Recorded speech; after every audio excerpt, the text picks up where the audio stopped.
Good afternoon. I am Catherine Agong, and I'm here to present on reducing chronic disease through transportation and built environment in high crime countries. This is a literature review.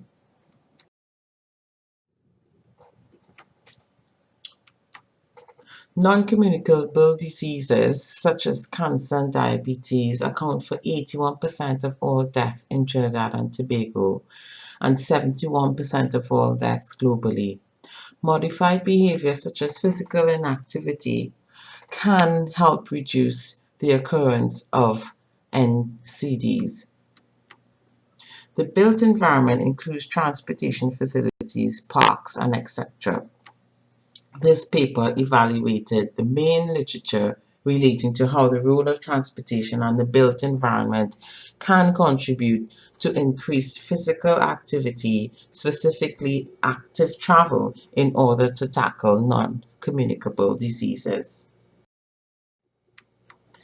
The objectives are to overview chronic disease in the Caribbean, chronic disease being obesity, hypertension, type 2 diabetes, and cardiac problems. To report associations between built environment and chronic disease. To identify studies investigating built environmental and crime, which is useful to develop a more efficient interventions targeting this barrier. To identify areas of research that are understudied, evaluate previous literature, and propose a research agenda. The methodology included undertaking a systematic literature review.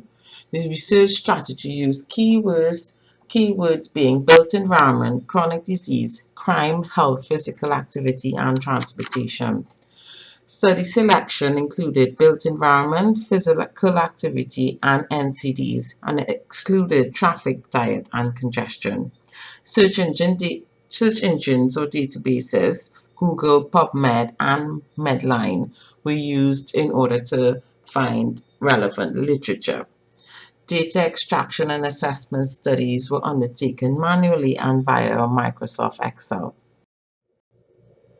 Our results showed 15 references, 13 being studies published between 2009 and 2019 met the criteria. So 80% of what we found met the criteria. Table 1 shows the distribution of NCD's risk factor of low physical activity among persons aged 15 to 64 by sex from the 2011 STEPS risk factor survey. They showed that with a risk factor of low level of physical activity, there was a prevalence of 33% male and 53% female, and an overall prevalence of 45.4%. So it shows that the risk factor of NCDs in relation to low physical activity is quite high. Physical activity related to travel and to and from places in Trinidad and Tobago. The average was 23.4 minutes per day, 30 minutes for men and 17.3 minutes for women. 55.8% reported that they didn't do any transport-related physical activity. The split for gender was 53.4% for men and 57.9% for women, and this is based on Ministry of Health statistics from 2012. Day 2016 concluded that there is a need for studies to establish a stronger causal relationship between features of the built environment and physical activity outcomes. With regards to crime, Foster and Giles Corti 2008 showed that crime or perceived crime does affect physical activity. It doesn't specify walking and cycling as being included in their definition of physical activity. Built environment policies for health. National policy is important for forcing engineers to create health promoting environments.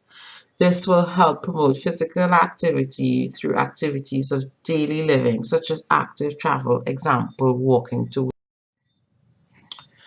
Continuing on built environment policies for health, there are no policies within the National Strategic Plan for the Prevention and Control of Non-Communicable Diseases in Trinidad and Tobago 2017 to 2021, which relate to changes to the built environment to facilitate active travel in order to increase physical activity. However, there are actions for the Ministry of Works and Transport to improve facilities for walking through the provision of sidewalks where possible and the provision of cycle lanes in appropriate areas. So it's clear that the link isn't so great between the actions and the policy. By contrast, the document Physical Activity Strategy for the World Health Organization European Union 2016 to 2025 includes a clear priority area 3, which relates to promoting physical activity for all adults as part of daily life, including transport. It mandates member states to take action to promote human-powered transport in order to increase physical activity in daily life. It states that infrastructure should be put in place and that legislation should be put in place to make pavements or sidewalks and cycling infrastructure mandatory. So this policy clearly states what needs to be done with regards to a physical activity strategy and the built environment. In conclusion, little is known about the roles that the built environment and crime play in influencing NCDs in Trinidad and Tobago and the Caribbean at large. Further studies to provide a better understanding of the relationships between chronic disease, physical environment, and crime in the Caribbean, that includes theoretical models that frame and guide the planning and analysis of the built environment are required. More research needs to be conducted that are evidence-based to inform policy and practice to help promote and ensure that Caribbean populations have an opportunity to engage in active travel and and and and promote healthy lifestyles. Both qualitative and quantitative research is required to better understand these important understudied public and environmental health issues, and the relationships may provide guidance to develop country health promotion action plan and a priority focused on the development of urban planning and built environments that support physical activity in Trinidad and Tobago and the Caribbean. Here are the references.